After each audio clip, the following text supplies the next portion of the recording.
ಭಾರತದಲ್ಲಿ 140 ಕೋಟಿಗೂ ಹೆಚ್ಚು ಜನಸಂಖ್ಯೆ ಇದೆ. ಮ್ಯೂಚುವಲ್ ಫಂಡ್ ಅಲ್ಲಿ ಇನ್ವೆಸ್ಟ್ ಮಾಡ್ತಾ ಇರುವಂತವರು ಅಥವಾ ಮ್ಯೂಚುವಲ್ ಫಂಡ್ ಅಕೌಂಟ್ಸ್ ಇರುವಂತವರು ಎಷ್ಟು ಜನ ಇರ್ಬೋದು? ಸೊ ಇಂಡಿಯಾದಲ್ಲಿ 5% ಮಾತ್ರ ಜನ ಇನ್ವೆಸ್ಟ್ಮೆಂಟ್ ಆಗಿರೋದು. ಇಕ್ವಿಟಿ ಮಾರ್ಕೆಟ್, ಮ್ಯೂಚುವಲ್ ಫಂಡ್ಸ್ ಎಲ್ಲ ಸೇರಿಸಿ ಹೇಳ್ತಾ ಇದ್ದೀನಿ ನಾನು. ಚೈನಾ 13% ಇದೆ. ಸೊ ನಾವು ಬೇರೆ ಕಂಟ್ರಿಗಳು ನೋಡಿದ್ರೆ ಇನ್ನೂ 40, 50, 60% ತನಕ ಅವರು ಹೂಡಿಕೆ ಇದಿದೆ. ಸೊ ಇದನ್ನು ನಾವು ಬೀಟ್ ಮಾಡಬೇಕಾದ್ರೆ ನಮಗೆ 10% ಪ್ಲಸ್ ರಿಟರ್ನ್ ಸಿಗೋ ಯಾವುದಾದ್ರೂ ಒಂದು ಇನ್ವೆಸ್ಟ್ಮೆಂಟ್ ಸಿಗಬೇಕು. ತುಂಬಾ ರಿಸ್ಕು ಇರಬಾರ್ದು. ಕರೆಕ್ಟ್. ಸೊ ತುಂಬಾ ಇನ್ಫ್ಲೇಷನ್ ಬೀಟು ಆಗಬೇಕು. ಸೊ ಇಂಥದ್ದೊಂದು ನೋಡಿದ್ರೆ ಒಂದು ಕಾಮನ್ ಮ್ಯಾನಿಗೆ ಒಂದು ವರದಾನ ಅಂತ ಹೇಳ್ಬೋದು ಮ್ಯೂಚುವಲ್ ಫಂಡ್. ಮ್ಯೂಚುವಲ್ ಫಂಡ್ ಅಂತ ಹೇಳಿದ್ರೆ ಸ್ಟಾಕ್ ಮಾರ್ಕೆಟ್ ಮಾತ್ರ ಅಲ್ಲ, ಒಂದು ಇಂಪಾರ್ಟೆಂಟ್ ಇನ್ಫಾರ್ಮೇಶನ್. ಬಾಂಡ್ಸ್ ಅಲ್ಲಿ ಹೋಗುತ್ತೆ, ಗೋಲ್ಡ್ ಅಲ್ಲಿ ಹೋಗುತ್ತೆ, ರಿಯಲ್ ಎಸ್ಟೇಟ್ ಅಲ್ಲೂ ಇನ್ವೆಸ್ಟ್ಮೆಂಟ್ ಮಾಡ್ಬೋದು ಮ್ಯೂಚುವಲ್ ಫಂಡ್. ಹಾಗೂ ಸ್ಟಾಕ್ ಮಾರ್ಕೆಟ್ ಅಲ್ಲೂ ಮಾಡ್ಬೋದು. ಸರ್ ನನಗೆ ಯಾವ ಸ್ಟಾಕ್ ಬೈ ಮಾಡ್ಬೇಕು ಗೊತ್ತಿಲ್ಲ, ಯಾವ ಟೈಮಲ್ಲಿ ಬೈ ಮಾಡ್ಬೇಕು ಗೊತ್ತಿಲ್ಲ, ಎಷ್ಟು ಬೈ ಮಾಡ್ಬೇಕು ಗೊತ್ತಿಲ್ಲ. ಅದಲ್ಲದೆ ನನ್ನ ಹತ್ರ ಇರೋದು ಸಣ್ಣ ಅಮೌಂಟು, 5,000 ರೂಪಾಯಿ ಮಾತ್ರ ಇದೆ ನನ್ನ ಹತ್ರ. ನಾನು ತುಂಬಾ ಸ್ಟಾಕ್ಸ್ಗಳು, ಶೇರ್ಸ್ಗಳು, ಬಾಂಡ್ಸ್ಗಳು ಬೈ ಮಾಡ್ಲಿಕ್ಕೆ ಆಗೋದಿಲ್ಲ. ನನಗೆ ಆ ಎಕ್ಸ್ಪರ್ಟೀಸ್ ಇಲ್ಲ. ಎಕ್ಸ್ಪರ್ಟೀಸ್ ಇದ್ರೆ ನನಗೆ ಇಮೋಷನಲ್ ಕಂಟ್ರೋಲ್ ಮಾಡ್ಲಿಕ್ಕೆ ಆಗೋದಿಲ್ಲ. ಈ ಮ್ಯೂಚುವಲ್ ಫಂಡ್ ಅಲ್ಲಿ ಇನ್ವೆಸ್ಟ್ ಮಾಡೋದ್ರಿಂದ ಸಾಮಾನ್ಯ ಹೂಡಿಕೆದಾರರಿಗೆ ಆಗುವಂತ ಬೆನಿಫಿಟ್ಸ್ ಏನು? ಫಸ್ಟ್ ಅಂಡ್ ಫಾರ್ಮೋಸ್ಟ್ ಬೆನಿಫಿಟ್ ಏನು ಅಂತ ಹೇಳಿದ್ರೆ ಆಬ್ವಿಯಸ್ಲಿ ರಿಟರ್ನ್ಸ್.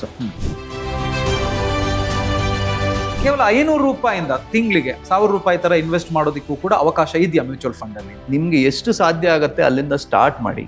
ಓಕೆ, ಅದಕ್ಕೆ ಮ್ಯೂಚುವಲ್ ಫಂಡ್ ಕಂಪನಿಗಳು 500 ಅಲ್ಲ, ಈಗ 100 ರೂಪಾಯಿಗೂ ಬಂದ್ಬಿಟ್ಟಿದ್ದಾರೆ. ಸೊ ಗವರ್ಮೆಂಟ್ ಸೆಬಿ ಅವರಿಗೆ ಹೇಳಿದೆ ಏನಂತ ಹೇಳಿದ್ರೆ 100 ರೂಪಾಯಿದು ಸ್ಕೀಮ್ಸ್ ಲಾಂಚ್ ಮಾಡಿ ಅಂತ ಹೇಳಿ. ಸೊ 100 ರೂಪಾಯಿಂದಲೂ ಸ್ಟಾರ್ಟ್ ಮಾಡೋ ಒಂದು ಆಪ್ಷನ್ ಇದೆ. ನಿಮ್ಗೆ ಅಟ್ಲೀಸ್ಟ್ ಕಲೀಲಿಕ್ಕಾದ್ರೂ ನೀವು ಸ್ಟಾರ್ಟ್ ಮಾಡ್ಬೋದು.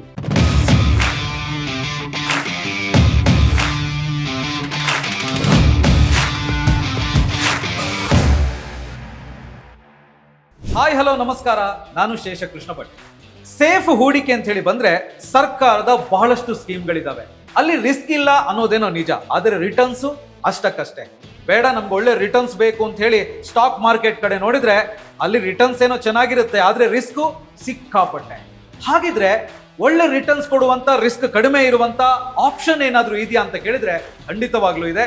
ಅದೇನೆ mutual fund.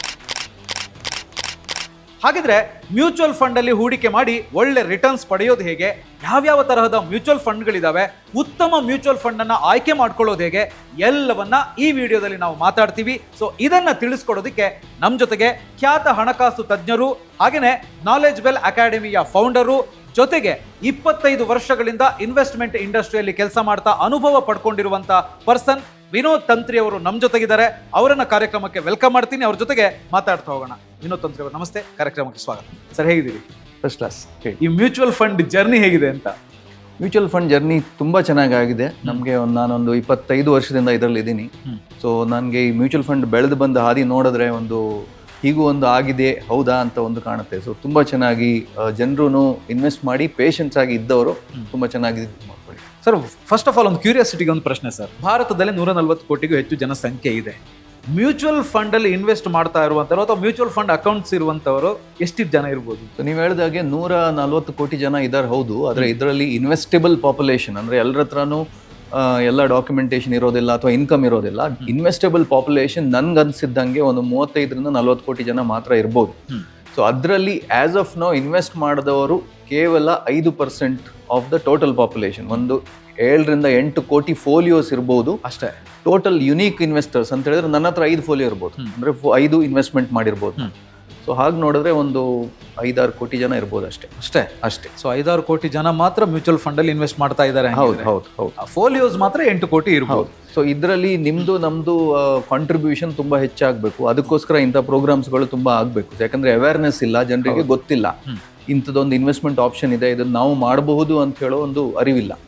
Correct. Safe investment ಅಂತೇಳಿ ಹುಡುಕ್ತಾರೆ. ಹೆಚ್ಚು ಜನ ಸರ್ಕಾರದ ಸ್ಕೀಮ್ಗಳೆಲ್ಲ ಹಾಕ್ತಾರೆ. ಅದು ತಪ್ಪು ಅಂತ ಹೇಳೋದಲ್ಲ, ಬಟ್ ಜಾಸ್ತಿ ರಿಟರ್ನ್ಸ್ ಬೇಕು ಅಂತ ಹೇಳಿದಾಗ ಎಲ್ಲರ ತಲೆಗೂ ಬರೋದೇ ಸ್ಟಾಕ್ ಮಾರ್ಕೆಟ್. ಮ್ಯೂಚುವಲ್ ಫಂಡ್ ಬಗ್ಗೆ ಯಾರು ಯೋಚನೆ ಮಾಡಲ್ಲ. ಯಾಕೆ ಅಂತ ಹೇಳಿದ್ರೆ ಒಂದು ಅವೇರ್ನೆಸ್ ಇಲ್ಲ. ಮತ್ತೆ ನೀವು ನೋಡಿರ್ಬೋದು ಅಡ್ವರ್ಟೈಸ್ಮೆಂಟ್ಗಳಲ್ಲಿ ಬರುತ್ತೆ mutual funds are subject to market risk ಅಂತ ಹೇಳಿ. ಸೊ ರಿಸ್ಕ್ ಅಂತ ಹೇಳಿದ ಕೂಡಲೇ ಅವ್ರು ಏನೋ ಅದು ಹಾಕಿರೋ ದುಡ್ಡು ಕಳ್ಕೊಂತಾರ ಅಂತ ಹೇಳೋ ಒಂದು ಭಾವನೆ ಇದೆ. ಸೊ ಇದಕ್ಕೆ ತುಂಬಾ ಎಜುಕೇಶನ್ ಬೇಕಾಗುತ್ತೆ, ತುಂಬಾ ಅವೇರ್ನೆಸ್ ಬೇಕಾಗುತ್ತೆ. ಸೊ FD ಹಾಕದಂಗೆ ಹಾಕಿ ನಾನು ಮರ್ತು ಬಿಟ್ಟ ಅಂಥ ಪ್ರಾಡಕ್ಟ್ಗಳಲ್ಲ ಇದು. ಇದ್ರಲ್ಲಿ ತುಂಬಾ ವಿಷಯ ಗೊತ್ತಾಗಬೇಕಾಗುತ್ತೆ. ಅದಕ್ಕೋಸ್ಕರ ಟೈಮ್ ತಗೊಳ್ತಾ ಇದೆ. ಬಟ್ ನಾವು ರೀಚ್ ಆಗ್ತೀವಿ ಅಲ್ಲಿ ಫಾಸ್ಟ್ ಆಗಿ ರೀಚ್ ಆಗ್ತೀವಿ. ಸೊ ನಿಮ್ಮ ಈ ಮ್ಯೂಚುವಲ್ ಫಂಡ್ ಅಥವಾ ಈ ಇನ್ವೆಸ್ಟ್ಮೆಂಟ್ ಜರ್ನಿಯನ್ನು ನೋಡಿದಾಗ ಮ್ಯೂಚುವಲ್ ಫಂಡಲ್ಲಿ ಇನ್ವೆಸ್ಟ್ ಮಾಡ್ತಾ ಇರುವಂಥವರ ಸಂಖ್ಯೆ ಭಾರತದಲ್ಲಿ ಗ್ರ್ಯಾಜುವಲಿ ಕಡಿಮೆ ಆಗ್ತಾ ಇದೆ, ಜಾಸ್ತಿ ಆಗ್ತಾ ಇದೆ? ಡೆಫಿನೆಟ್ಲಿ ಜಾಸ್ತಿ ಆಗ್ತಾ ಇದೆ. ಯಾಕಂತ ಹೇಳಿದ್ರೆ ನೀವೊಂದು ಲಾಸ್ಟ್ ಒಂದು 20 ವರ್ಷದ ಹಿಂದೆ ನೋಡಿದ್ರೆ ಸೊ ನಿಮಗೆ FD ರೇಟ್ಸ್ ಎಲ್ಲ 10% ಎಲ್ಲ ಇತ್ತು. ಓಕೆ, ಸೊ ನಾನು ನನ್ನ ಕರಿಯರಲ್ಲಿ NBFC ಅಥವಾ ಬ್ಯಾಂಕ್ಸಲ್ಲಿ ಇರಬೇಕಾದ್ರೆ 9%ಗೆ 10%ಗೆ FD ಮಾರಿದ್ದೀನಿ. ಸೊ ಇವತ್ತಿನ ದಿನ ನೀವು FD 6.5% 7%ಗೆ ಬಂದು ನಿಂತಿದೆ. ಮತ್ತೆ ನಾವು ಹೇಳ್ತೀವಿ ನಮ್ಮ ಕಂಟ್ರಿ ಗ್ರೋಯಿಂಗ್ ಎಕಾನಮಿ ಅಂತ ಹೇಳಿ. ಗ್ರೋಯಿಂಗ್ ಎಕಾನಮಿಯಲ್ಲಿ FD ರೇಟ್ಸ್ ಕಡಿಮೆ ಆಗಲೇಬೇಕು. ಸೊ ಅಂತ ಹೇಳಿದ್ರೆ ನಾವೇನು ಪ್ರಿಡಿಕ್ಟ್ ಮಾಡಬೇಕು ಅಂತ ಹೇಳಿದ್ರೆ ಫಿಕ್ಸೆಡ್ ಡೆಪಾಸಿಟ್ಸ್ 5.5%, 5%, 4.5%ಗೂ ಹೋಗುವ ಸಾಧ್ಯತೆಗಳಿದೆ. ಮುಂಚೆನೂ ಆಗಿದೆ ಮಿಡ್ಲಲ್ಲಿ. ಸೊ ಹೀಗಿರಬೇಕಾದ್ರೆ ನಾವು ಕೇವಲ ಫಿಕ್ಸೆಡ್ ಡೆಪಾಸಿಟ್ ಮೇಲೆ ಅಥವಾ RD, FD, PPF, NSE ಮೇಲೆ ಡಿಪೆಂಡೆಂಟ್ ಆಗಿರೋದು ಸೂಕ್ತ ಅಲ್ಲ ಅಂತ ಒಂದು ಜನರಿಗೆ ಭಾವನೆ ಬಂದಿದೆ. ಹೊಸ ಜನರೇಷನ್, ನ್ಯೂ ಜನರೇಷನ್ ಏನಿದೆ ಅದು ಅವ್ರು ಎಕ್ಸ್ಪ್ಲೋರ್ ಮಾಡ್ತಾ ಇದ್ದಾರೆ, ಕಲಿತಾ ಇದ್ದಾರೆ, ಫಾಸ್ಟ್ ಆಗಿ ಇದು ಇನ್ವೆಸ್ಟ್ಮೆಂಟ್ ಇಂಡಸ್ಟ್ರಿಗೆ ಬರ್ತಾ ಇದ್ದಾರೆ. ಸೊ ಇಂಡಿಯಾದಲ್ಲಿ 5% ಮಾತ್ರ ಜನ ಇನ್ವೆಸ್ಟ್ಮೆಂಟ್ ಆಗಿರೋದು, ಇಕ್ವಿಟಿ ಮಾರ್ಕೆಟ್, ಮ್ಯೂಚುವಲ್ ಫಂಡ್ಸ್ ಎಲ್ಲ ಸೇರಿಸಿ ಹೇಳ್ತಾ ಇದ್ದೀನಿ ನಾನು. ಚೈನಾ 13% ಇದೆ. ಸೊ ನಾವು ಬೇರೆ ಕಂಟ್ರಿಗಳು ನೋಡಿದ್ರೆ ಇನ್ನೂ 40, 50, 60% ತನಕ ಅವರು ಹೂಡಿಕೆ ಇದಿದೆ. ಸೊ ನಾವು ಅಲ್ಲಿ ರೀಚ್ ಆಗ್ತೀವಿ, ಡೆಫಿನೆಟ್ಲಿ ಹೋಗ್ತಾ ಇದ್ದೀವಿ, ಸ್ಪೀಡ್ ಆಗಿ ಹೋಗ್ತಾ ಇದ್ದೀವಿ. We will grow the. Top country ಯಾವುದು ಸರ್ ಇನ್ವೆಸ್ಟ್ಮೆಂಟ್ ಅಂತೇಳಿ ಪರ್ಸೆಂಟೇಜ್ ನೋಡಿದ್ರೆ? ಹೌದು, ಆಬ್ವಿಯಸ್ಲಿ US. ಅಲ್ಲಿ ಒಂದು 60-70% ಜನ ಡೈರೆಕ್ಟ್ಲಿ ಇಂಟು ಇಕ್ವಿಟಿ ಮಾರ್ಕೆಟ್ ಅಥವಾ ಮ್ಯೂಚುವಲ್ ಫಂಡ್ಸ್ ಇಂಥ ಇನ್ವೆಸ್ಟ್ಮೆಂಟ್ಗಳಲ್ಲಿ ಹೂಡಿಕೆ ಮಾಡ್ತಾರೆ. ಏನು ಕಾರಣ ಅಷ್ಟೊಂದು ಜನ ಅಲ್ಲಿ ಇನ್ವೆಸ್ಟ್ ಮಾಡೋದಕ್ಕೆ? ಯಾಕೆ ಇಲ್ಲಿ ಮಾಡ್ತಾ ಇಲ್ಲ ಅಂತೇಳಿ ನೀವು ಹೇಳ್ಬೋದಾ? ಎಜುಕೇಶನ್ ಒಂದು, ಮತ್ತೆ ಏನು ಹೇಳ್ತಾರೆ ಸರ್ಪ್ಲಸ್ ಮನಿ ಏನಿದೆ ಅದು ಕಡಿಮೆ ಇದೆ ನಮ್ಮಲ್ಲಿ. ಪರ್ ಕ್ಯಾಪಿಟಾ ಇನ್ಕಮ್ ಅವರಿಗಿಂತ ನಮ್ಮದು ತುಂಬ ಕಡಿಮೆ ಇದೆ. ಸೊ ಪರ್ ಕ್ಯಾಪಿಟಾ ಇನ್ಕಮ್ ಹೆಚ್ಚಾದ ಹಾಗೆ, ಅಂದರೆ ಒಬ್ಬರದ್ದು ಫ್ಯಾಮಿಲಿ ಇನ್ಕಮ್ ಎಷ್ಟಿದೆ ಅದು ಹೆಚ್ಚಾದ ಹಾಗೆ ಸರ್ಪ್ಲಸ್ ಹೆಚ್ಚಾಗುತ್ತೆ. ಆಗ ಅವರು ಇನ್ವೆಸ್ಟ್ಮೆಂಟ್ ಬಗ್ಗೆ ಥಿಂಕ್ ಮಾಡ್ತಾರೆ. ಸೊ ಒಂದು. ಸೆಕೆಂಡ್ ಏನಂತ ಹೇಳಿದ್ರೆ ನಮ್ಮಲ್ಲಿ ನೀವು ನೋಡಿದ್ರೆ ಒಂದು ಫ್ಯಾಮಿಲಿ ಸ್ಟ್ರಕ್ಚರ್ ಒಂದು 20 ವರ್ಷದ ಹಿಂದೆ ನೋಡಿದ್ರೆ ಒಂದು ತಂದೆ ಒಂದು ಫ್ಯಾಮಿಲಿಯಲ್ಲಿ ಬ್ರೆಡ್ ವಿನ್ನರ್ ಇರ್ತಾ ಇದ್ರು. ಅಪ್ಪ ಅಮ್ಮ ಮನೆಯಲ್ಲಿ ಡಿಪೆಂಡೆಂಟ್, ಹೆಂಡತಿ ಡಿಪೆಂಡೆಂಟ್, ಇಬ್ರು ಮಕ್ಕಳು. ಅದರಲ್ಲಿ ಹೆಣ್ಮಗುಗೆ ಕೆಲಸಕ್ಕೆ ಕಳಿಸ್ತಾ ಇರ್ತಾ ಇರಲಿಲ್ಲ. ಬಟ್ ಇವತ್ತು ಸ್ಟ್ರಕ್ಚರ್ ಚೇಂಜ್ ಆಗಿದೆ. ಸೊ ಅಪ್ಪ ಕೆಲ್ಸಕ್ಕೆ ಹೋಗ್ತಾರೆ, ಅಮ್ಮ ಕೆಲ್ಸಕ್ಕೆ ಹೋಗ್ತಾರೆ, ಅಜ್ಜ ಅಜ್ಜಿಗೂ ಇನ್ಕಮ್ ಇರೋ ಚಾನ್ಸಸ್ ಇದೆ, ಏನೋ ಪೆನ್ಷನ್ ಬರ್ತಾ ಇದೆ, ಏನೋ ಇದೆ. ಮಕ್ಕಳಿಗೆ ಇಮಿಡಿಯೇಟ್ಲಿ ಜಾಬ್ ಸಿಗುತ್ತೆ, ಒಳ್ಳೆ ಹ್ಯಾಂಡ್ಸಮ್ ಸ್ಯಾಲ್ರಿ ಸಿಗುತ್ತೆ. ಸೊ ಸರ್ಪ್ಲಸ್ ಬರ್ತಾ ಇದೆ ಕೈಗಳಲ್ಲಿ, ಖರ್ಚು ಮಾಡೋದು ಹೆಚ್ಚಾಗ್ತಾ ಇದೆ, ಹಾಗೇನೆ ಇನ್ವೆಸ್ಟ್ಮೆಂಟ್ಸು ಹೆಚ್ಚಾಗ್ತಾ ಇದೆ. ಅದೊಂದೇ ಕಾರಣನ ಅಥವಾ ರಿಸ್ಕ್ ಬೇಡ ನಮಗೆ, ನಾವು ಜಾಸ್ತಿ ರಿಸ್ಕ್ ತಗೊಳ್ಳಲ್ಲ, ಸರ್ಕಾರದ ಸ್ಕೀಮ್ ಅಲ್ಲಿ ಹಾಕಿದ್ರೆ ಗ್ಯಾರಂಟಿಡ್ ರಿಟರ್ನ್ಸ್ ಇದೆ ಅಂತ ಹೇಳೋದು ಏನಾದ್ರು ಕಾರಣ ಇರ್ಬೋದು? ಅದು ಇದೆ. ಒಂದು ಟ್ರೆಡಿಷನಲ್ ಒಂದು ಫಾಲೋ ಮಾಡಿ ಬಂದಿರೋದು, ನನ್ನ ಅಪ್ಪ ಅಥವಾ ಅಜ್ಜ ಮ್ಯೂಚುವಲ್ ಫಂಡ್ ಅಲ್ಲಿ ಹಾಕಿಲ್ಲ, ನಾನು ಹಾಕೋದಿಲ್ಲ ಅಂತ ಒಂದು ಟ್ರೆಡಿಷನು ಇದೆ. ಸೊ ಅದು ಫಾಲೋ ಮಾಡ್ಕೊಂಡು ಬರ್ತಾ ಇದ್ದಾರೆ. ಬಟ್ ಅದು ಬ್ರೇಕ್ ಆಗ್ತಾ ಇದೆ. ಹೊಸ ಜನರೇಷನ್ ಅದನ್ನು ಬ್ರೇಕ್ ಮಾಡ್ತಾ ಇದ್ದಾರೆ. ಸೊ ಅರೌಂಡ್ 35 to 45 ಏಜ್ ಆಗಿದ್ದವ್ರು ಏನಿದ್ದಾರೆ ಅವರು ಇದನ್ನು ಎಕ್ಸ್ಪ್ಲೋರ್ ಮಾಡ್ತಾ ಇದ್ದಾರೆ. ನಮ್ಮ ಹತ್ರ ತುಂಬ ರಿಟೈರ್ಡ್ ಆದವರು ಬರ್ತಾರೆ, ಸರ್ ನನ್ನ ಹತ್ರ ಒಂದು ಇಷ್ಟು ಸರ್ಪ್ಲಸ್ ಇದೆ, ನಾನು ಒಂದು ಸ್ವಲ್ಪ ಅಮೌಂಟ್ ಮ್ಯೂಚುವಲ್ ಫಂಡಲ್ಲಿ ಹಾಕ್ಬೋದಾ ಅಂತೇಳಿ ಕೇಳ್ಕೊಂಡು ಬರೋರು ಇದ್ದಾರೆ. ಸೊ ಟ್ರೆಂಡ್ ಫಾಸ್ಟ್ ಆಗಿ ಬದಲಾಗ್ತಾ ಇದೆ ಅಂತ ನಾನು ಹೇಳ್ತಾ ಇದ್ದೀನಿ. ಸೊ ಯಾರು ಮ್ಯೂಚುವಲ್ ಫಂಡಲ್ಲಿ ಇನ್ವೆಸ್ಟ್ ಮಾಡ್ತಾ ಇಲ್ವೋ ಅವರು ಖಂಡಿತವಾಗ್ಲೂ ತಿಳ್ಕೊಂಡು ತಜ್ಞರ ಜೊತೆಗೆ ಅವರ ಮಾರ್ಗದರ್ಶನ ಪಡೆದು ಇನ್ವೆಸ್ಟ್ಮೆಂಟ್ ಮಾಡೋದಕ್ಕೆ ಶುರು ಮಾಡಿದ್ರೆ ನೆಕ್ಸ್ಟ್ ಅದೊಂದು ಒಳ್ಳೆ ಇಡುಗಂಟನ್ನು ಕೊಡುತ್ತೆ ಅಂತ ಹೇಳ್ಬೋದು. 100% ನೀವು ಅರ್ಥ ಮಾಡಿಕೊಂಡು ಮತ್ತೆ ಕಾಲಿಡಬೇಕು. ನಾವು ನಮ್ಮ ಹತ್ರ ಬಂದವರಿಗೆ ಹೇಳ್ತೀವಿ ಏನು ಅಂತ ಹೇಳಿದ್ರೆ education first, investment next. First ಅರ್ಥ ಮಾಡ್ಕೊಳ್ಳಿ ಏನು ಇದ್ರದ್ದು ರಿಸ್ಕ್ಗಳೇನಿದಾವೆ, ಈ ರಿಸ್ಕ್ ಅಂದ್ರೆ ಏನು ಅಲ್ಲಿ, ಅದನ್ನ ಅರ್ಥ ಮಾಡ್ಕೊಂಡು ರಿಸ್ಕ್ ಅಂತ ಹೇಳಿದ ಕೂಡಲೇ ಓಡಿ ಹೋಗೋದಲ್ಲ. ಅರ್ಥ ಮಾಡ್ಕೊಂಡು ಪ್ರಪೋರ್ಷನೇಟ್ ಆಗಿ ಹಾಕಿ. FD ಅಲ್ಲಿ 6% ಸಿಗುತ್ತೆ, ಅದು ಸರಿಯಲ್ಲ ಅಂತ ಹೇಳೋದು ಇಲ್ಲ ನಾವು. ಅದೂ ಬೇಕು, ನಮ್ಗೆ ಇದೂ ಬೇಕು. ಸೊ ಕಾಂಬಿನೇಷನ್ ಮಾಡಿದ್ರೆ ಒಳ್ಳೆ ಒಂದು ಪೋರ್ಟ್ಫೋಲಿಯೋ ಬಿಲ್ಡ್ ಆಗುತ್ತೆ. ಅಬ್ಸಲ್ಯೂಟ್ಲಿ. ಅದನ್ನ ಜನರಿಗೆ ಮನವರಿಕೆ ಮಾಡಿಕೊಡೋದಕ್ಕೋಸ್ಕರನೇ 25 ವರ್ಷದ ಅನುಭವ ಇರುವಂಥ ನಿಮ್ಮ ಜೊತೆಗೆ ಮಾತಾಡ್ತಾ ಇದ್ದೀವಿ ಸರ್. ಇವಾಗ ಬಹಳಷ್ಟು ಜನ FD ಅಥವಾ ಸರ್ಕಾರದ ಬಹಳಷ್ಟು ಸ್ಕೀಮ್ಗಳಿದಾವೆ, PPF, NPS ಈ ಥರದಲ್ಲಿ ಇನ್ವೆಸ್ಟ್ ಮಾಡ್ತಾರೆ. ಮಾತಾಡುವಾಗ ನಾವು ಹೇಳ್ತೀವಿ ಅದು ಇನ್ಫ್ಲೇಷನ್ ಅನ್ನು ಬೀಟ್ ಮಾಡೋದು ಕಷ್ಟ ಅಂತ. ಬಟ್ ನಾವು ಮ್ಯೂಚುವಲ್ ಫಂಡ್ಗೆ ಬಂದಾಗ ಮ್ಯೂಚುವಲ್ ಫಂಡ್ ಇನ್ಫ್ಲೇಷನ್ ಅನ್ನು ಬೀಟ್ ಮಾಡುತ್ತಾ? ಸೊ ಫಸ್ಟ್ ಗೌರ್ಮೆಂಟ್ ನಾವು ಸ್ಟ್ಯಾಟಿಸ್ಟಿಕ್ಸ್ ನೋಡಿದ್ರೆ ಅಪ್ರಾಕ್ಸಿಮೇಟ್ಲಿ 6% ಇನ್ಫ್ಲೇಷನ್, ಹಣದುಬ್ಬರ ಏನಿದೆ 6% ಇದೆ ಅಂತ ಹೇಳಿದ್ರೆ ಗೌರ್ಮೆಂಟ್ ಏನು ಹೇಳ್ತಾ ಇದೆ, ನಮ್ದು ನಿಮ್ದು ಖರ್ಚು ವೆಚ್ಚ 6% ಪ್ರಕಾರ ಹೆಚ್ಚಾಗ್ತಾ ಇದೆ. ಓಕೆ ಅಂತ ಹೇಳಿ ನಂದು ಲಾಸ್ಟ್ ವರ್ಷದ್ದು ಖರ್ಚು 100 ರೂಪಾಯಿ ಇದ್ರೆ ನೆಕ್ಸ್ಟ್ ವರ್ಷ ನನಗೆ 106 ರೂಪಾಯಿ ಬೇಕು. ಓಕೆ, ಸೊ ಅಂತ ಹೇಳ್ತೀವಿ. ಫಸ್ಟ್ ಆಫ್ ಆಲ್ ಏನು ಅಂತ ಹೇಳಿದ್ರೆ ನಂದು ನಿಮ್ದು, ಈಗ ವ್ಯೂವರ್ಸ್ ಯಾರಿದ್ದಾರೆ, ನಿಮ್ದು ನಂದು, ನಮ್ಮ ಫ್ಯಾಮಿಲಿದ್ದು ಹಣದುಬ್ಬರ ನಾವು ನೋಡಿದ್ರೆ ಅದು ಆಕ್ಚುಲಿ 6% ಅಲ್ಲ. ಓಕೆ, ಅದು ತುಂಬಾ ಹೆಚ್ಚಾಗಿರುತ್ತೆ. ನೀವು ನಿಮ್ಮ ಮಕ್ಕಳದ್ದು ಸ್ಕೂಲ್ ಫೀಸ್ ತಗೊಳ್ಳಿ ಅಥವಾ ಒಂದು ಮೆಡಿಕಲ್ ಫೀಸ್ ತಗೊಳ್ಳಿ ಅಥವಾ ನಿಮ್ದು ಎಂಟರ್ಟೈನ್ಮೆಂಟ್ಗೋಸ್ಕರ ನೀವು ಖರ್ಚು ಮಾಡ್ತಾ ಇರೋದು ವರ್ಷಾನುವರ್ಷ ನೀವು ತಗೊಂಡ್ರೆ ನಮ್ಮ ಖರ್ಚು ನಮ್ಮ ಹಣದುಬ್ಬರ 6% ಅಲ್ಲ 10% ಅಪ್ರಾಕ್ಸಿಮೇಟ್ ಇದೆ. ಓಕೆ, ಸೊ ಹಾಗಿರ್ಬೇಕಾದ್ರೆ ಈಗ ನಾನು FD ಹತ್ರ FD RDF PPF ಮಾಡಿದ್ರೆ ನಮಗೆ 7% 6.5% ಸಿಗುತ್ತೆ. ಸೊ ಹಣದುಬ್ಬರ ಏನು ಅಂತ ಹೇಳಿದ್ರೆ ಅದು ನಿಮ್ಮ ಕಾಸ್ಟ್ ಆಫ್ ಲಿವಿಂಗ್ ಹೆಚ್ಚು ಮಾಡುತ್ತೆ ಒಂದು. ಆದರೆ ಇನ್ನೊಂದು ಸೈಡಿಂದ ನೋಡಿದ್ರೆ ನಿಮ್ಮ ಹಣದ ಮೌಲ್ಯ ಏನಿದೆ ಅದು ಕಡಿಮೆ ಆಗ್ತಾ ಇದೆ. ಹಣದ ಮೌಲ್ಯ ಇನ್ಫ್ಲೇಷನ್ ಅಷ್ಟೇ ಕಡಿಮೆ ಆಗ್ತಾ ಇರುತ್ತೆ. ಸೊ ಇನ್ಫ್ಲೇಷನ್ 10% ಆದರೆ ನಿಮ್ದು ಹಣದ ಮೌಲ್ಯ 10% ನೆಗೆಟಿವ್ ಆಗುತ್ತೆ, -10. ಓಕೆ, ನೀವು ಹೂಡಿಕೆ ಮಾಡ್ತಾ ಇರೋದು 7% ಸಿಗ್ತಾ ಇದೆ ಅಂತ ನೆನೆಸ್ಕೊಳ್ಳಿ. ಸೊ -10 + 3 ನೋಡಿದ್ರೆ ರಿಯಲ್ ರೇಟ್ ಆಫ್ ರಿಟರ್ನ್ ಅಂತ ಹೇಳ್ತೀವಿ ನಾವು ಫೈನಾನ್ಸಲ್ಲಿ. ಸೊ -10 + 7 ನೋಡಿದ್ರೆ ನಿಮಗೆ -3% ಈಸ್ ನಿಮ್ಮದು ಆ್ಯಕ್ಚುಯಲ್ ರಿಟರ್ನ್ಸ್. ಇದಕ್ಕೋಸ್ಕರ ನಾವು ಖಾಲಿ FD ಮಾಡಿಕೊಂಡೇ ಹೋಗ್ತಾ ಇದೆಯಾ ಆದರೆ ನಾವು ಕಷ್ಟಪಟ್ಟು ದುಡ್ಡು ಒಟ್ಟು ಮಾಡ್ತೀವಿ. ದುಡ್ಡು ಒಟ್ಟು ಮಾಡಿದ್ದನ್ನು ಫಿಕ್ಸೆಡ್ ಡೆಪಾಸಿಟ್ ಮಾಡ್ತೀವಿ, RD FD PPF NFC ಮಾಡ್ತೀವಿ. ಇಷ್ಟು ಮಾಡಿದ್ರೂ ನೀವು 3% ನೆಗೆಟಿವ್ ರಿಟರ್ನ್ಸ್ ನಿಮಗೆ ಬರ್ತಾ ಇರುತ್ತೆ. ನೀವು ಅಷ್ಟು ಏನು ಹೇಳ್ತಾರೆ, ನೀವು ಫೈನಾನ್ಷಿಯಲಿ ದುರ್ಬಲರಾಗ್ತಾ ಇದ್ದೀರಾ. ಹೇಳುವಾಗ 7% ಸಿಗುತ್ತೆ ಅಂತ ಹೇಳ್ತೀವಿ, ಬಟ್ ಆಕ್ಚುಲ್ ಆಗಿ ಮೈನಸ್ ಆಗುತ್ತೆ 3%. ಆಕ್ಚುಲಿ -3% ಹೋಗ್ತಾ ಇದೆ. ಸೊ ಇದನ್ನು ನಾವು ಬೀಟ್ ಮಾಡಬೇಕಾದ್ರೆ ನಮಗೆ 10% ಪ್ಲಸ್ ರಿಟರ್ನ್ ಸಿಗೋ ಯಾವುದಾದ್ರೂ ಒಂದು ಇನ್ವೆಸ್ಟ್ಮೆಂಟ್ ಸಿಗಬೇಕು. ತುಂಬಾ ರಿಸ್ಕು ಇರಬಾರ್ದು. ಕರೆಕ್ಟ್. ಸೊ ತುಂಬಾ ಇನ್ಫ್ಲೇಷನ್ ಬೀಟು ಆಗಬೇಕು. ಸೊ ಇಂಥದ್ದೊಂದು ನೋಡಿದ್ರೆ ಒಂದು ಕಾಮನ್ ಮ್ಯಾನಿಗೆ ಒಂದು ವರದಾನ ಅಂತ ಹೇಳ್ಬೋದು ಮ್ಯೂಚುವಲ್ ಫಂಡ್. ಓಕೆ, ಆದ್ರೆ ಇದನ್ನ ಅರ್ಥ ಮಾಡ್ಕೊಂಡೇ ಹೂಡಿಕೆ ಮಾಡ್ಬೇಕೇ ವಿನ ಏನೋ ಒಂದು ಲಾಟ್ರಿ ಮೆಂಟಾಲಿಟಿಯಿಂದ ಬಂದ್ರೆ ಕಷ್ಟ ಆಗುತ್ತೆ. FD ಮಾಡ್ದಂಗೆ ಮಾಡ್ಲಿಕ್ಕೆ ಆಗೋದಿಲ್ಲ. ಎಸ್ ಸರ್, ಈಗ ಆ ಪಾಯಿಂಟಿಗೆ ಬರ್ತೀನಿ. ಮ್ಯೂಚುವಲ್ ಫಂಡ್ ಅಂತ ಹೇಳಿದ್ರೆ ಏನು ಸರ್, ಅದು ಹೇಗೆ ಕೆಲಸ ಮಾಡುತ್ತೆ? ಸೊ ಈಗ ಮ್ಯೂಚುವಲ್ ಫಂಡ್ ಅಂತ ಹೇಳಿದ್ರೆ ನಾನು ಒಂದು ಕಾಮನ್ ಮ್ಯಾನ್ ಅಂಡರ್ಸ್ಟ್ಯಾಂಡಿಂಗಲ್ಲಿ ಹೇಳ್ತೀನಿ. ಸೊ ಫಾರ್ ಎಕ್ಸಾಂಪಲ್, ಈಗ ಒಂದು ಮ್ಯೂಚುವಲ್ ಫಂಡ್ ಒಂದು ಔಟ್ಸೋರ್ಸಿಂಗ್ ಇದ್ದಂಗೆ. ಈಗ ಮುಂಚೆ ಒಂದು 30 ವರ್ಷದ ಹಿಂದೆ ನಿಮ್ಮ ಮನೆಯಲ್ಲಿ ಒಂದು ಮದುವೆ ಇರ್ತಿದ್ರೆ ನಿಮ್ಮ ಮನೆಯದು ಮದುವೆಯದು ಚಪ್ರ ಕಟ್ಟೋದು, ಅಡುಗೆ ಅಥವಾ ಒಂದು ಹೆಣ್ಣು ಮಗಳಿಗೆ ಮೇಕಪ್ ಮಾಡೋದು ಎಲ್ಲರೂ ಮನೆಯವರೇ ಮಾಡ್ತಾ ಇದ್ರು.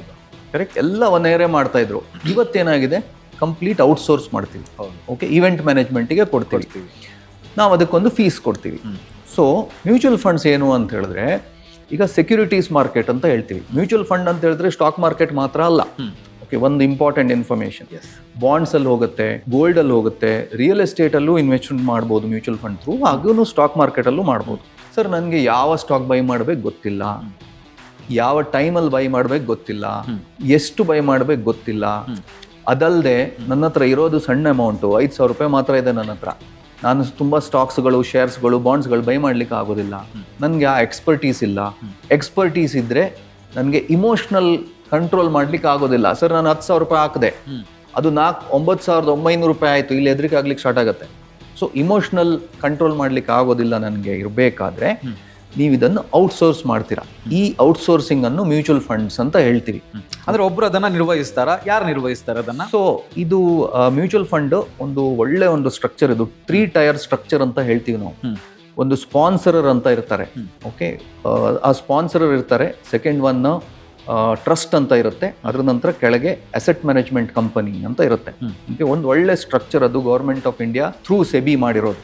ಸೊ ಸೆಬಿ ಸ್ಪಾನ್ಸರರ್ ಅನ್ನು ಸೆಬಿ ಅಪ್ರೂವ್ ಮಾಡುತ್ತೆ. ಸೇ ಫಾರ್ ಎಕ್ಸಾಂಪಲ್, ಓಕೆ, ನಾನು ಜಸ್ಟ್ ಹೆಸರು ತೆಗೊಳ್ಳೋದಾದ್ರೆ HDFC ಏನಿದೆ, HDFC ಮ್ಯೂಚುವಲ್ ಫಂಡ್ ಇದ್ದು ಸ್ಪಾನ್ಸರರ್. ಓಕೆ, ಹಾಗೇನೆ SBI ಮ್ಯೂಚುವಲ್ ಫಂಡ್ ಇದ್ದು ಸ್ಪಾನ್ಸರರ್. ಸೊ ಅದು ಸ್ಪಾನ್ಸರರ್ ಅಂತ ಇರ್ತಾರೆ. ಸೊ ಅವರು ಅಪ್ಲೈ ಮಾಡ್ತಾರೆ ಸೆಬಿಗೆ, ನಮಗೆ ಒಂದು ಲೈಸೆನ್ಸ್ ಕೊಡಿ ಅಂತೇಳಿ. ಅವರು ಮ್ಯೂಚುವಲ್ ಫಂಡ್ಸ್ ಇಂಡಿಯಾದಲ್ಲಿ ಟ್ರಸ್ಟ್ ಫಾರ್ಮೇಷನಲ್ಲಿ ಇರೋದು, ಕಂಪನಿ ಅಲ್ಲ. ಸೊ ಯಾಕಂದರೆ ಪಬ್ಲಿಕ್ ಮನಿ ನಾವು ಮ್ಯಾನೇಜ್ ಮಾಡ್ತಾ ಇರೋದ್ರಿಂದ ಟ್ರಸ್ಟ್ ಫಾರ್ಮೇಷನಲ್ಲಿ ಆಗೋದು. ಸೊ ಟ್ರಸ್ಟಲ್ಲಿ ಟ್ರಸ್ಟೀಸ್ ಇರ್ತಾರೆ. ಟ್ರಸ್ಟೀಸಲ್ಲೂ ಇಂಡಿಪೆಂಡೆಂಟ್ ಟ್ರಸ್ಟೀಸ್ ಅಂತ ಇರ್ತಾರೆ. ಹಾಗೇನೆ ನಿಮ್ಮದು ಟ್ರಸ್ಟ್ ಸೈಡಿಂದ ಬರೋ ಟ್ರಸ್ಟೀಸು ಇರ್ತಾರೆ. ಅದರ ನಂತರ ಟ್ರಸ್ಟೀಸು AMC ಅಂತ ಅಪಾಯಿಂಟ್ ಮಾಡ್ತಾರೆ, asset management company. Asset management ಕಂಪನಿಯಲ್ಲಿ ಫಂಡ್ ಮ್ಯಾನೇಜರ್ಸ್ ಇರ್ತಾರೆ. ಇವರ ಕೆಲಸ ಫಂಡ್ ಕಲೆಕ್ಟ್ ಮಾಡೋದು, ಇನ್ವೆಸ್ಟ್ಮೆಂಟ್ ಮಾಡೋದು, ಓಕೆ, ಪ್ಲಾನಿಂಗ್, ಪೋರ್ಟ್ಫೋಲಿಯೋ ಕ್ರಿಯೇಟ್ ಮಾಡೋದು, ಇದು ಹೀಗೆ. ಸೊ ಸ್ಪಾನ್ಸರರ್, ಟ್ರಸ್ಟಿ, AMC ಅಂತ ಹೇಳಿ ಒಂದು ಒಳ್ಳೆ ಒಂದು ಸ್ಟ್ರಕ್ಚರ್ ಇದೆ. So completely regulated by securities and exchange board of India. So ಹೀಗೆ ಒಂದು ಸ್ಟ್ರಕ್ಚರ್ ಇರುತ್ತೆ. ನಿಮ್ಮ ಪ್ರಶ್ನೆಗೆ ಏನು ಅಂತ ಹೇಳಿದ್ರೆ ಫಂಡ್ ಮ್ಯಾನೇಜರ್ಸ್ ಇರ್ತಾರೆ. ಸರ್, ಆಗ್ಲೇ ನೀವು ಎಕ್ಸಾಂಪಲ್ ಕೊಟ್ಟಂಗೆ ಈವೆಂಟ್ ಮ್ಯಾನೇಜ್ಮೆಂಟ್ಗೆ ನಾವು ನಮ್ಮ ಮನೆ ಒಂದು ಫಂಕ್ಷನ್ ಅನ್ನ ಕೊಡ್ತೀವಿ ಅಂತ ಹೇಳಿ ಬಂದಾಗ ಅಲ್ಲೊಬ್ಬ ವ್ಯಕ್ತಿ ಇರ್ತಾನೆ, ನಾವು ಅವನ ಜೊತೆಗೆ ಕಮ್ಯುನಿಕೇಟ್ ಮಾಡ್ತೀವಿ. ನಮ್ಗೆ ಏನು ಬೇಕು ಅಂತ ಹೇಳಿ ಅವನಿಗೆ ಹೇಳ್ತೀವಿ, ಅದನ್ನ ನಮಗೆ ಬೇಕಾದಂಗೆ ಮಾಡ್ಕೊಡ್ತಾನೆ. ಸೊ ಇಲ್ಲಿ ಆ ಪ್ಲೇಸ್ ಅಲ್ಲಿರುವಂತವ್ರು ಫಂಡ್ ಮ್ಯಾನೇಜರ್ಗಳ, ಆ ಪ್ಲೇಸ್ ಅಲ್ಲಿರೋದು ಫಂಡ್ ಮ್ಯಾನೇಜ್ಮೆಂಟ್. ಆ ಫಂಡ್ ಮ್ಯಾನೇಜರ್ಸ್ ಏನಿರ್ತಾರೆ ಒಂದು 20-25 ವರ್ಷ ಎಕ್ಸ್ಪೀರಿಯನ್ಸ್ ಇದ್ದವ್ರು ಇರ್ತಾರೆ. ಮುಂಚಿನ ಅವರ ಜಾಬ್ಸ್ಗಳಲ್ಲಿ ಅವರೊಂದು 40,000 50,000 ಕೋಟಿ ದುಡ್ಡು ಮ್ಯಾನೇಜ್ ಮಾಡಿ ಇಟ್ಕೊಂಡಿರ್ತಾರೆ. ಆ ಫಂಡ್ ಮ್ಯಾನೇಜರ್ಸ್ ಕೆಳಗೆ ಅನಲಿಸ್ಟ್ಗಳು ಇರ್ತವೆ, ಅದ್ರ ಕೆಳಗೆ ಡೀಲರ್ಸ್ ಅಂತ ಇರ್ತಾರೆ. ಸೊ ಇದೊಂದು ಒಳ್ಳೆ ಒಂದು ಟೀಮ್ ಇರುತ್ತೆ. ಇನ್ವೆಸ್ಟ್ಮೆಂಟ್ ಮ್ಯಾನೇಜ್ಮೆಂಟ್ ಒಂದು ಕೌನ್ಸಿಲ್ ಅಂತ ಮಾಡ್ತಾರೆ. ಸೊ ಎಲ್ಲ ಇನ್ವೆಸ್ಟ್ಮೆಂಟ್ ಅಲ್ಲಿ ಡಿಸ್ಕಸ್ ಆಗುತ್ತೆ, ಸ್ಟ್ರಾಟಜೀಸ್ಗಳು ಡಿಸ್ಕಸ್ ಆಗುತ್ತೆ. ಅಲ್ಲಿ ನಂತರ ಅದು final portfolio with the approval of trustees final ಆಗುತ್ತೆ, ಅದರಲ್ಲಿ ಇನ್ವೆಸ್ಟ್ಮೆಂಟ್ ಮಾಡಿ. ಸೊ ಈಗ ನಾವು ಹಾಗಿದ್ರೆ ಫಂಡ್ ನೋಡಿ ಇನ್ವೆಸ್ಟ್ ಮಾಡಬೇಕು, ಫಂಡ್ ಮ್ಯಾನೇಜರ್ ನೋಡಿ ಇನ್ವೆಸ್ಟ್ ಮಾಡಬೇಕು, ಅನಾಲಿಟಿಕ್ಸ್ ನೋಡಿ ಇನ್ವೆಸ್ಟ್ ಮಾಡಬೇಕು, ಹೆಂಗೆ ಅಂತ ತುಂಬಾ ಪ್ಯಾರಾಮೀಟರ್ಸ್ಗಳು ಇರ್ತವೆ, 7-8 ಪ್ಯಾರಾಮೀಟರ್ಸ್ಗಳು ಇರ್ತವೆ. ಅದನ್ನ ನೋಡಿ ಇನ್ವೆಸ್ಟ್ಮೆಂಟ್ ಮಾಡಬೇಕು. ಇನ್ನೊಂದು ವಿಷಯ ಹೇಳ್ಬೇಕಂತ ಮನ್ಸಿದೆ. ಏನು ಅಂತ ಹೇಳಿದ್ರೆ, ನೀವು ಹೇಳಿದ್ರಿ ಸರ್ ಒಂದು ಇವೆಂಟ್ ಮಾಡಬೇಕಾದ್ರೆ ಇವೆಂಟ್ ಮ್ಯಾನೇಜರ್ ಹತ್ರ ಮಾತಾಡ್ತೀರಿ, ಅವರು ನಿಮ್ಗೆ ಬೇಕಾದಾಗೆ ಒಂದು ಮಾಡಿ ಕೊಡ್ತಾರೆ, ಒಂದು ಇವೆಂಟ್ ಮಾಡಿ ಕೊಡ್ತಾರೆ ಅಂತ ಹೇಳಿ. ಆದ್ರೆ ಮ್ಯೂಚುವಲ್ ಫಂಡ್ಗಳಲ್ಲಿ it is a readymade portfolio.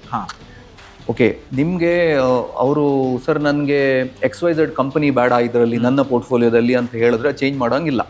It's a readymade portfolio. ಅದಕ್ಕೆ ನೀವು ಬಂದು ಸೇರ್ಕೊಳ್ಳೋದು. ರೆಡಿಮೇಡ್ ಇವೆಂಟ್ ಆಗ್ತಾ ಇರುತ್ತೆ, ಅದ್ರಲ್ಲಿ ಬಂದು ನೀವು ಸೇರ್ಕೊಳ್ಳೋದು, ಯಾಕಂದ್ರೆ ನೀವು ಸಣ್ಣ ಹೂಡಿಕೆದಾರರು. ಸೊ ನಿಮಗೆ ರೆಡಿಮೇಡ್ ಸಿಗುತ್ತೆ ವಿನ ನಿಮ್ಗೆ ಬೇಕಾದಾಗೆ ಪೋರ್ಟ್ಫೋಲಿಯೋ ಮಾಡೋದಿಲ್ಲ.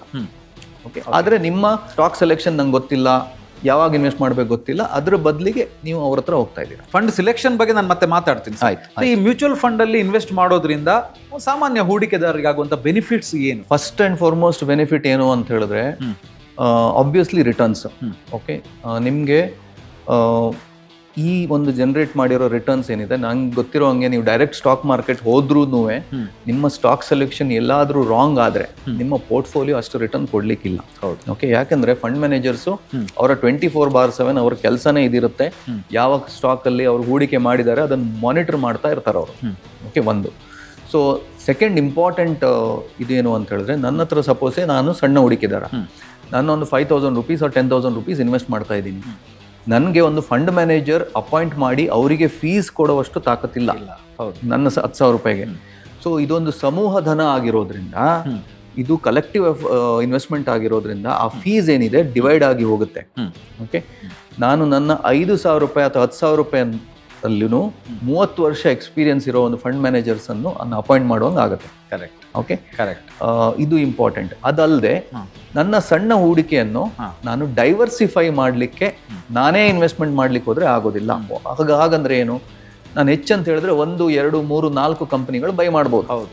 ಓಕೆ, ಆದರೆ ಈ ಮ್ಯೂಚುವಲ್ ಫಂಡ್ಗಳ ಹತ್ರ ಹೋದ್ರೆ ನಾನು ನನ್ನ 5,000 ರೂಪಾಯಿ ಇರಲಿ, 500 ರೂಪಾಯಿ ಇರಲಿ, ಈ 500 ರೂಪಾಯಿಂದ ನಾನು ಸುಮಾರು 50ರಿಂದ 60 ಬೇರೆ ಬೇರೆ ಕಂಪನಿಗಳನ್ನು ಬೈ ಮಾಡುವ ಶಕ್ಯತೆ, ಪಾಸಿಬಿಲಿಟೀಸ್ ಬರುತ್ತೆ. ಸೊ ಇದು ಮೇಜರ್ 3 ಅಡ್ವಾಂಟೇಜ್. ಬಟ್ ಆ ಫಂಡ್ ಮ್ಯಾನೇಜರ್ಸ್ಗಳು ನಮ್ಮಿಂದ ಫೀಸ್ ಕಲೆಕ್ಟ್ ಮಾಡ್ತಾರೆ, 100% ಕಲೆಕ್ಟ್ ಮಾಡ್ತಾರೆ. ಇವತ್ತು ಯಾರು ಚಾರಿಟಿಗೋಸ್ಕರ ಕುತ್ಕೊಂಡಿಲ್ಲ. It is a professional organisation.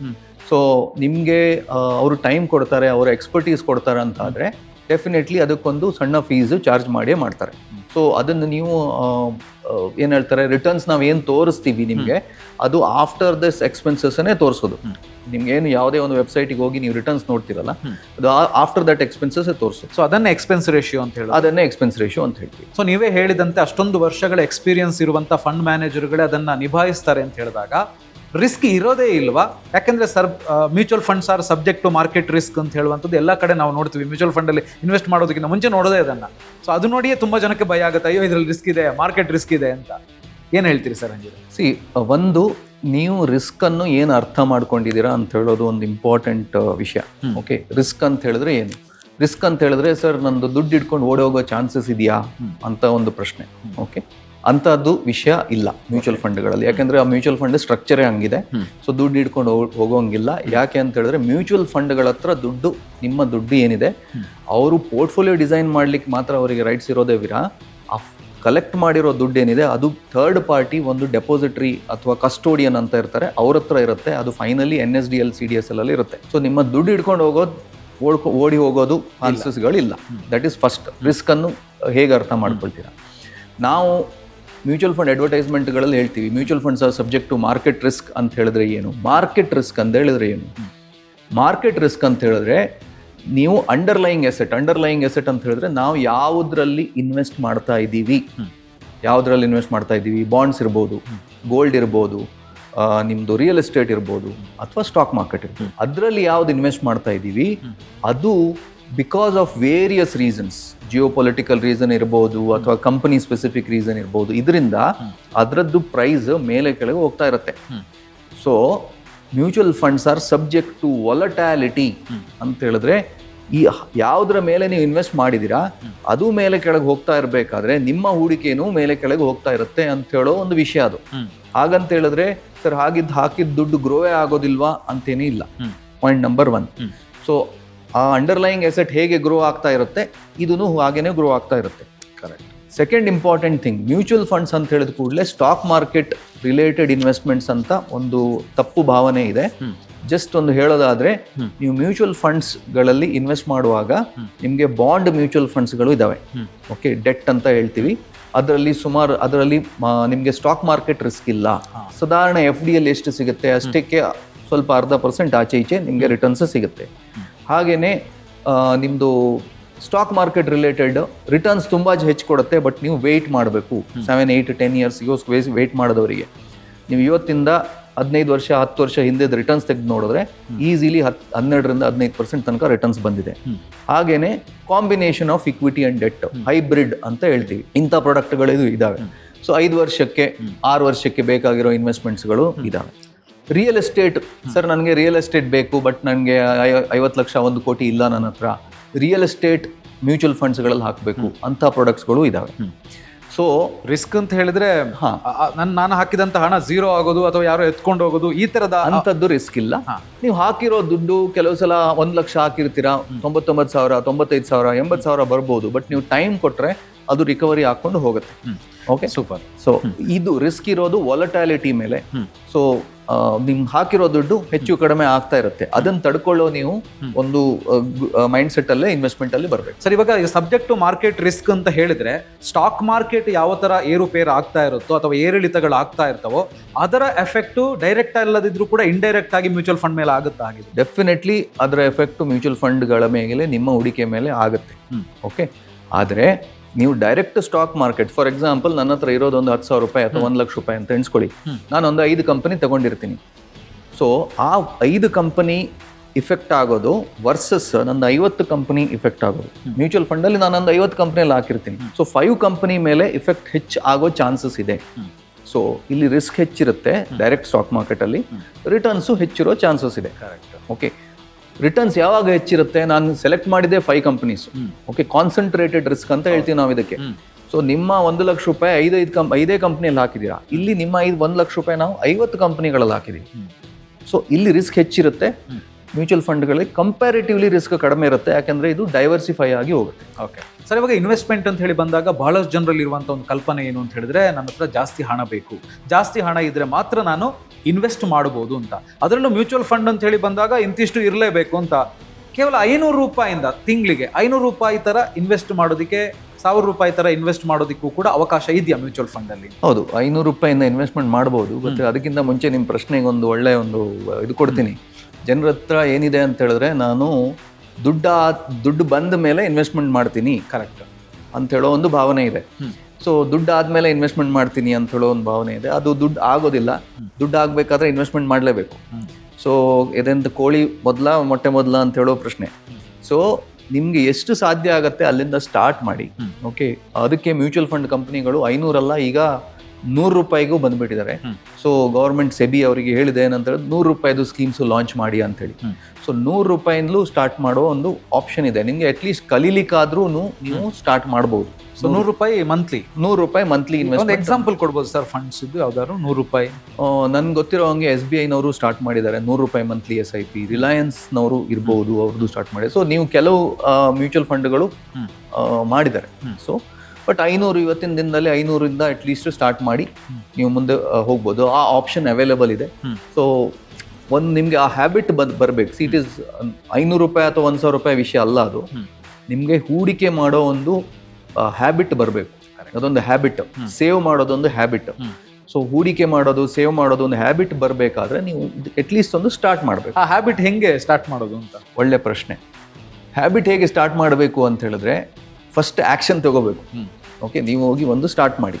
Okay, ಅದಕ್ಕಿಂತ ಮುಂಚೆ ಏನು ಅಂತ ಹೇಳಿದ್ರೆ ನೀವು ಒಂದು ಕುತ್ಕೊಂಡು ನಿಮ್ಮ ಫ್ಯಾಮಿಲಿ ಇನ್ಕಮ್ ಎಷ್ಟಿದೆ, ಓಕೆ, ನಾನು ನನ್ನ ಮಿಸ್ಸಸ್ ನಂದು ಇನ್ಕಮ್ ಎಷ್ಟಿದೆ, ನಮಗೆ ಖರ್ಚು ಎಷ್ಟಿದೆ ಅಂತ ನೀವೊಂದು ಅನಾಲಿಸಿಸ್ ಮಾಡಬೇಕು. ಜನರಲಿ ನಾವು Indians are very good in mental calculation. Okay, ನನಗೊಂದು 1 ಲಕ್ಷ ರೂಪಾಯಿ ಇನ್ಕಮ್ ಇದೆ, ಒಂದು 60,000 ರೂಪಾಯಿ 70,000 ರೂಪಾಯಿ ಖರ್ಚಿದೆ, 30,000 ರೂಪಾಯಿ ಉಳಿಬೇಕು ಉಳಿತದೆ ಅಂತ ಹೇಳಿ ಒಂದು ಭಾವನೆ. ಬಟ್ ಆ್ಯಕ್ಚುಲಿ ನೀವು ಕೂತ್ಕೊಂಡು ಒಂದು ಲೆಕ್ಕಾಚಾರ ಮಾಡಿದ್ರೆ ಆ 30,000 ಬರುತ್ತೆ, ಹೌದು, ಬಟ್ ಆ 30,000 ಎಲ್ಲಿ ಹೋಗುತ್ತೆ ಯಾರಿಗೂ ಗೊತ್ತಿಲ್ಲ. ಕರೆಕ್ಟ್ ಅಲ್ಲ? ಸೊ ನಾವು ಅದಕ್ಕೆ ಏನು ಹೇಳ್ತೀವಿ ಅಂದರೆ ಹೋಲ್ ಇನ್ ದ ಬಕೆಟ್ ಅಂತ ಹೇಳ್ತೀವಿ. ಓಕೆ, ನೀವು ದುಡ್ದು ಆ ಬಕೆಟಲ್ಲಿ ದುಡ್ಡು ಹಾಕ್ತಾ ಇದ್ದೀರಾ, ಬಟ್ ಆ ಬಕೆಟಲ್ಲಿ ದುಡ್ಡು ಉಳಿತಾ ಇಲ್ಲ. ಅದಕ್ಕೊಂದು ತೂತಿದೆ, ಆ ತೂತು ಹುಡುಕ್ಬೇಕು ಫಸ್ಟ್. ಓಕೆ, ಸೊ ಅದಕ್ಕೆ ಒಂದು ಬಜೆಟಿಂಗ್ ಅಂತ ಮಾಡ್ಬೇಕು. ಬಜೆಟಿಂಗ್ ಮಾಡಿ ಆದಮೇಲೆ ನಿಮಗೆ ಕಾಣುತ್ತೆ, ಓಕೆ, ನನಗೆ ಒಂದು 5,000 ರೂಪಾಯಿ ಉಳಿಸ್ಬೋದು.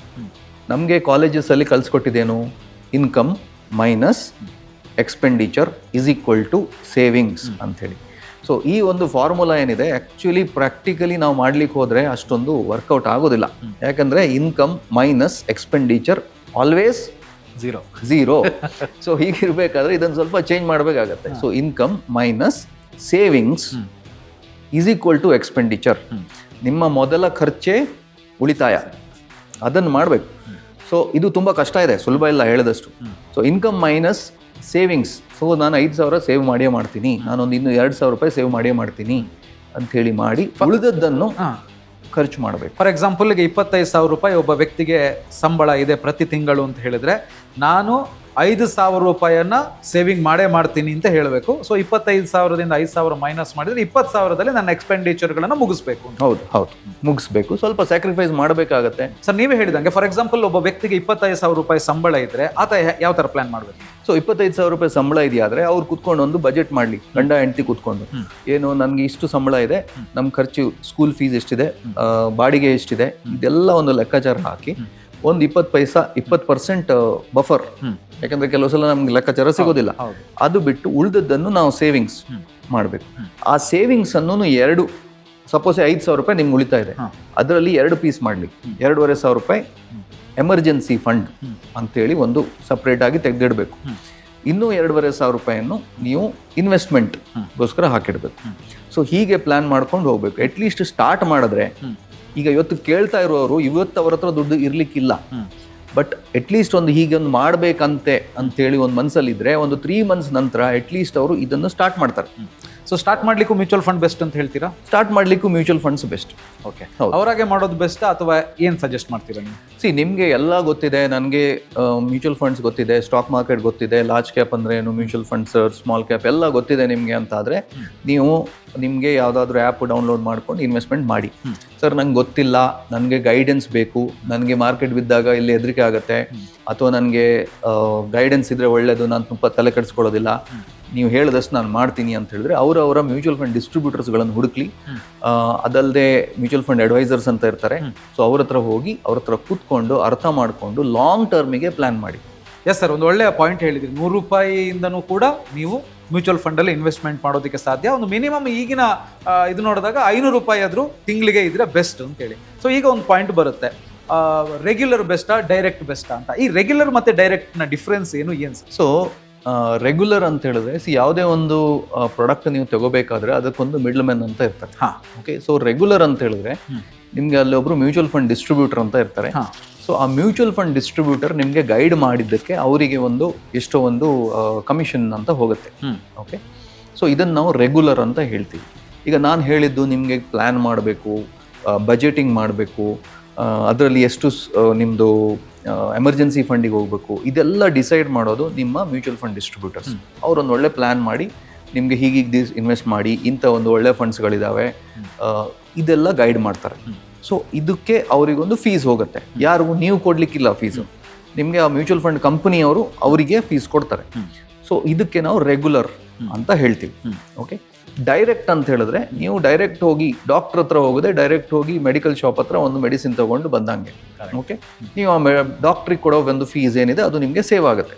ಸೊ ಡೈರೆಕ್ಟಲ್ಲಿ ನಿಮಗೆ ಎಲ್ಲ ಗೊತ್ತಿದೆ, ಯಾವ ಫಂಡ್ ಸೆಲೆಕ್ಟ್ ಮಾಡ್ಬೇಕು ಗೊತ್ತಿದೆ, ನನಗೆ ಫಂಡ್ ಸೆಲೆಕ್ಷನ್ ಗೊತ್ತಿದೆ, ಎಲ್ಲ ಗೊತ್ತಿದೆ ಆದರೆ ನೀವು ಡೈರೆಕ್ಟಾಗಿ ಹೋಗ್ಬೋದು. ಇದರಿಂದ ಏನಾಗುತ್ತೆ, ಆ ಒಂದು ಮಿಡಲ್ ಮ್ಯಾನಿಗೆ ಕೊಡೋ ಒಂದು ಕಮಿಷನ್ ಏನಿದೆ ಅದು ನಿಮಗೆ ಸೇವ್ ಆಗುತ್ತೆ. ಅದು ಮೇ ಬಿ ಒಂದು 0.5% to 1% ತನಕ ನಿಮಗೆ ಸೇವ್ ಆಗುತ್ತೆ. ಇದು ಸರ್ 100% ಸೇವ್ ಆಗುತ್ತಾ? ಇಲ್ಲ. ಯಾಕಂತ ಹೇಳಿದ್ರೆ ಫಂಡ್ ಮ್ಯಾನೇಜರ್ಸ್ ಫೀಸ್ ನೀವು ಕೊಡಲೇಬೇಕು. ಓಕೆ, ಸೊ ಇದು ಒಬ್ಬರ ಡಿಸ್ಟ್ರಿಬ್ಯೂಟರ್ ಥ್ರೂ ಹೋಗೋದಕ್ಕೆ ನಾವು ರೆಗ್ಯುಲರ್ ಅಂತ ಹೇಳ್ತೀವಿ. ಡಿಸ್ಟ್ರಿಬ್ಯೂಟರ್ ಅನ್ನು ಬೈಪಾಸ್ ಮಾಡಿ ಡೈರೆಕ್ಟ್ ಮ್ಯೂಚುವಲ್ ಫಂಡ್ ಕಂಪ್ನಿಗಳ ಹತ್ರ ಬೈ ಮಾಡೋದಕ್ಕೆ ನಾವು ಡೈರೆಕ್ಟ್ ಅಂತ ಹೇಳ್ತೀವಿ. ಸೊ ರೆಗ್ಯುಲರ್ ಹೋದ್ರೆ ನಿಮಗೆ ಆ ಡಿಸ್ಟ್ರಿಬ್ಯೂಟರ್ ಸಜೆಸ್ಟ್ ಮಾಡಬಹುದು ಅಲ್ವಾ? ರಿಸ್ಕ್ ನ ಕೆಪಾಸಿಟಿ ಕಡಿಮೆ ಆಗುವಂತ ಚಾನ್ಸಸ್ ಇರುತ್ತೆ. ಇಲ್ಲ ನಿಮಗೆ ಎಲ್ಲ ಗೊತ್ತಿದೆ, ನಾನು ಅದ್ರಲ್ಲಿ ಎಕ್ಸ್ಪರ್ಟ್ ಇದ್ದೀನಿ ಅಂತೇಳಿ ನೀವು ಡೈರೆಕ್ಟ್ ಮಾಡಿದ್ರೆ 1% ಅಂತೇಳಿ ಉಳಿಬಹುದು. ಹೌದು. ಸೊ ಒಂದು ವಿಷಯ ಏನು ಹೇಳ್ತೀನಿ ಅಂತ ಹೇಳಿದ್ರೆ, ಈಗ ನಾವು ಒಂದು 2 months ಮುಂಚೆ ಒಂದು ಮಾರ್ಕೆಟಲ್ಲಿ ಒಂದು ಸಣ್ಣ ಕರೆಕ್ಷನ್ ಬಂತು.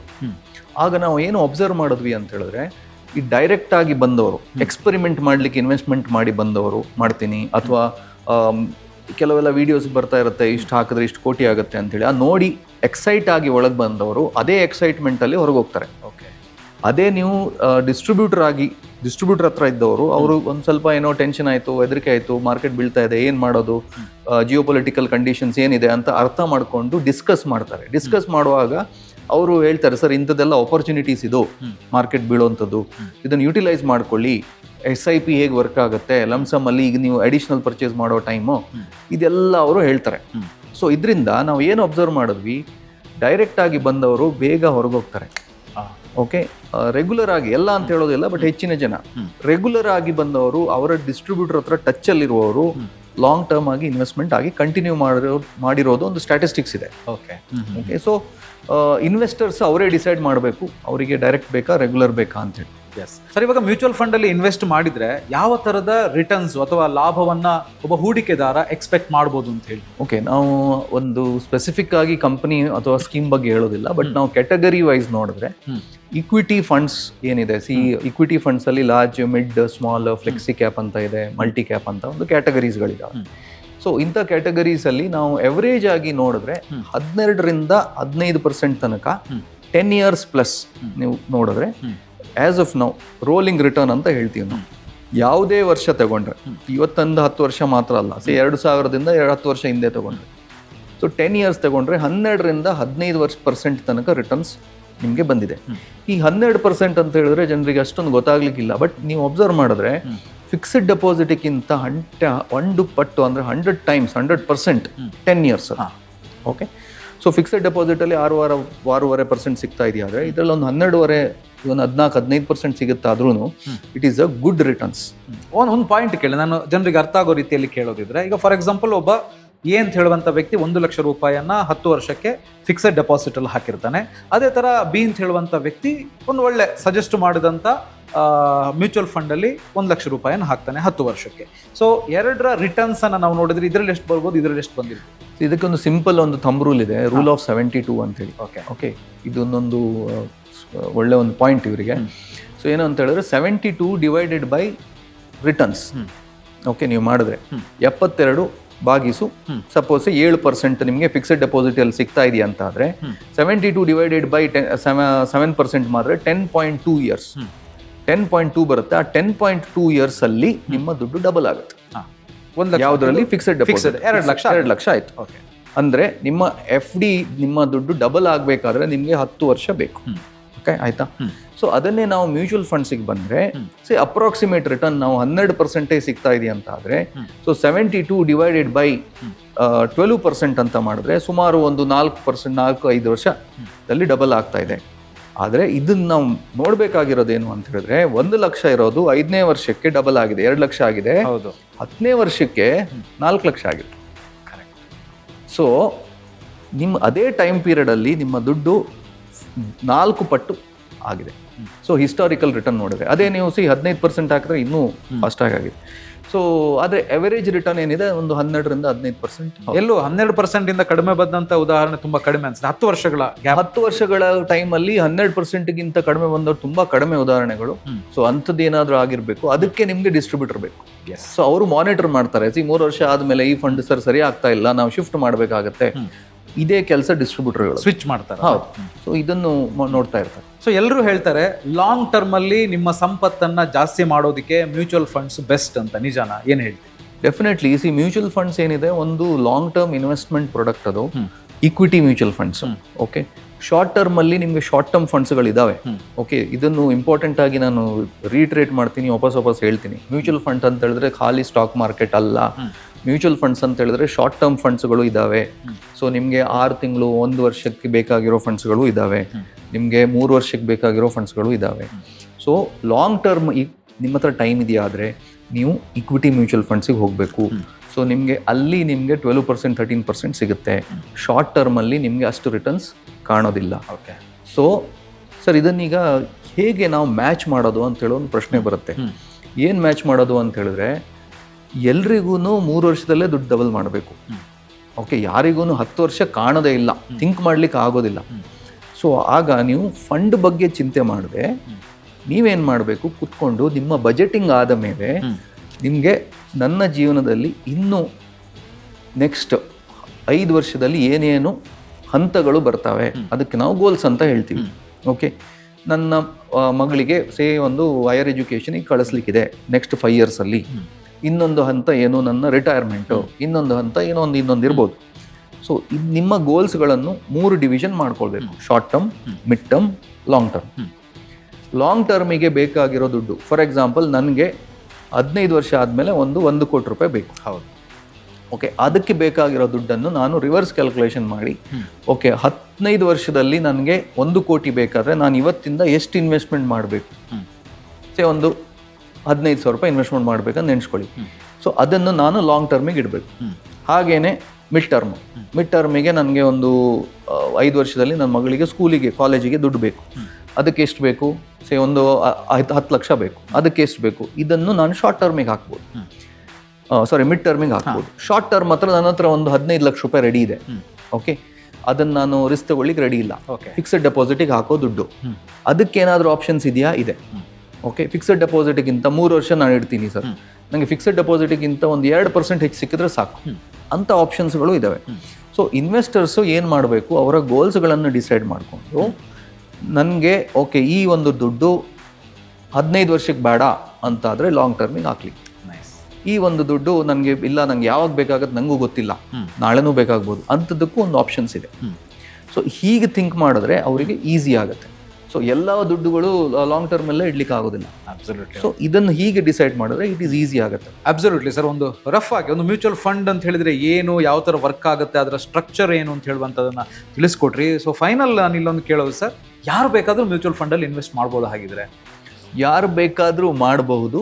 ಅವ್ರ ಹತ್ರ ಪ್ಯಾನ್, ಆಧಾರ್, ಅವ್ರ ಸಿಟಿಸನ್ಶಿಪ್ಪು ಇದೆಲ್ಲ ಇರಬೇಕು. ನಿಮ್ಮ ಅಂದರೆ ಮೇನ್ ಸ್ಟ್ರೀಮಲ್ಲಿರೋ ದುಡ್ಡೇ ಬೇಕು, ನಿಮ್ಮ ಅಕೌಂಟಿಂದಲೇ ದುಡ್ಡು ಬರಬೇಕು. ಸೊ ಹೀಗಿದ್ರೆ ಯಾರು ಬೇಕಾದರೂ ಇನ್ವೆಸ್ಟ್ಮೆಂಟ್ ಮಾಡ್ಬೋದು. ರೆಸಿಡೆಂಟ್ ಇಂಡಿಯನ್ಸ್ ಯಾರೂ ಮಾಡ್ಬೋದು. ಈವನ್ NRIsಗಳು ಇನ್ವೆಸ್ಟ್ಮೆಂಟ್ ಮಾಡ್ತಾರೆ. ಫಾರಿನ್ ಪೋರ್ಟ್ಫೋಲಿಯೋ ಇನ್ವೆಸ್ಟರ್ಸ್ ಅಂತ ಇದ್ದಾರೆ, ಅವರು ಇನ್ವೆಸ್ಟರ್ಸ್ ಮಾಡ್ತಾರೆ. ತುಂಬ ಕಂಟ್ರಿಗಳಲ್ಲಿ ಅವರ ಇಂಟ್ರೆಸ್ಟ್ ರೇಟ್ ಕಡಿಮೆ ಇದೆ. For example UAE, Dubai kind of ಕಂಟ್ರಿಗಳಲ್ಲಿ ಅವರು ಇನ್ವೆಸ್ಟ್ಮೆಂಟ್ ಇಂಡಿಯಾದಲ್ಲಿ ತುಂಬ ಜನ ಮಾಡ್ತಾರೆ. ಓಕೆ, ಯಾಕಂದರೆ ಇಲ್ಲಿ 12% ಸಿಗೋದು ಅಂತ ಹೇಳಿದ್ರೆ ಅವರಿಗೆ ಒಂದು ದೊಡ್ಡ ವಿಷಯನೇ. ಓಕೆ, ಸೊ ಡೆಫಿನೆಟ್ಲಿ ಯಾರು ಬೇಕಾದರೂ ಇನ್ವೆಸ್ಟ್ಮೆಂಟ್ ಮಾಡ್ಬೋದು. ಸೊ ಏಜ್ ಫ್ಯಾಕ್ಟರ್ ಅಂತ ಏನಾದ್ರು ಇದೆಯಾ ಇದರಲ್ಲಿ?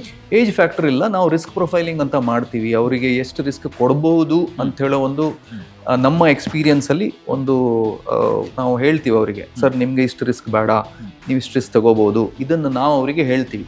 ಅದೊಂದು ಸಮಾಲೋಚನೆ ಆಗುತ್ತೆ. ಸಮಾಲೋಚನೆ ಆದ ಮೇಲೆ ಒಂದು ಡಿಸಿಷನ್ ಆದಮೇಲೆ ಅದರ ನಂತರ ಇನ್ವೆಸ್ಟ್ಮೆಂಟ್ ಡಿಸಿಷನ್ಸ್ ಪ್ರೊಸೆಸ್ ಸ್ಟಾರ್ಟ್ ಆಗುತ್ತೆ. So thank you sir, thank you very much. Mutual fund ಅಂದರೆ ಏನು, ಯಾವ ಥರ ಅದರಲ್ಲಿ ಇನ್ವೆಸ್ಟ್ ಮಾಡಬೇಕು, 100 ರೂಪಾಯಿನೂ ಕೂಡ ಇನ್ವೆಸ್ಟ್ ಮಾಡ್ಬೋದು, ಅದರಲ್ಲಿರುವಂಥ ರಿಸ್ಕ್ ಎಷ್ಟು ಅಂತ ಹೇಳುವಂಥದ್ದನ್ನು ಇನ್ ಡೀಟೇಲ್ ಆಗಿ ತಿಳಿಸ್ಕೊಟ್ರಿ. Thank you sir. ಧನ್ಯವಾದ. ಬಾಸ್ ವಾಲಾ, ಬಿ ದ ಬಾಸ್.